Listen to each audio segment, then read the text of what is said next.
dilkiisa qofkii ka qayb qaata walow hal eray haafkiis ba Allah ka dhigo dil ma aadan wada dhihin di ayaa tiri waad u bilowday di ayaa tiri dil meesha aad ka dhihilahay ilaahay la kulmaa isagoo labadiisa indhood uu ku qoran yihiin qofkan wuxuu ka quustay naxariistii ilaahay ilaahay wuxuu yidhi qof muumina qofkii kas u dil ah oo xaq darro ku dila abaalmarintiisu waa naarta jahannamo war miyaad xamili kartaa naarta jahannamo walciyaadu billaah war dhiigga muslimka ah ee daadanaya ha u malaynina dhibac qof muslime dhiiggiisu dhulka uu ku daatay inuu meel cidlaha uu dhacayo ha u malaynina waxaa ka dhalan doona abaaro oo qofkii gacan ku dhiglahaana aan ku koobnaan doonin ee dadka magaalada jooga iyo dadka miyiga jooga fitan wada camimi doontaa ka dhalan doonta markii gaalnimo laga soo tago dembiga ugu culus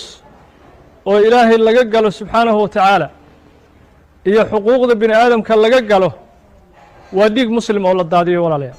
ilaahay qur'aanka wuxuu ku leeyahay wattaquu fitna laa tusiibanna aladiina dalamuu minkum khaasa iska ilaaliya oo iska jira fidno aan gaar ku noqon doonin kuwii daalimiintahay fidnada sameeyey waxa ka dhalan doonaahay gaar kuma noqon doonaan dadkii gacan ku dhiiglayaasha ahaa keliya bal siyaasaddiiyaa xumaan doonta caafimaadkiiyaa xumaan doona abaaro ayaa dilaaci doona sicir barra ayaa dilaaci doona arrinkan haddaan gacanta laysaga qabanin asxaabati alkiraama ajmaciin walaalayaal waxaanu doonaynaa halkan inaanu baaq uga jeedino dadka dhiigga muslimiinta ah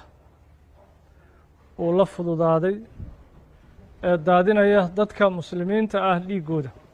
magac kasta oo qofkaasi uu sheeganayo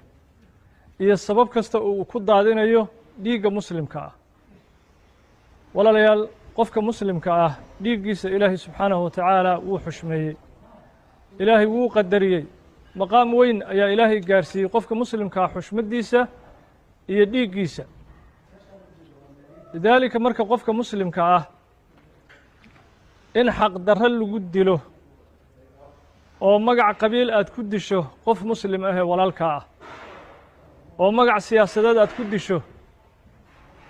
oo magac xaq darra aad ku disho waa xaaraam walaalayaal waana jariimo weyn markii gaalnimo laga soo tago dembiga ugu culus oo ilaahay laga galo subxaanahu wa tacaala iyo xuquuqda bini aadamka laga galo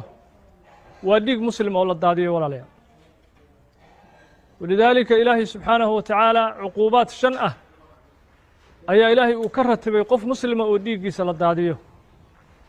ilaahay qur'aan kariimka wuxuu ku leeyahay waman yaqtul mu'mina mutacamida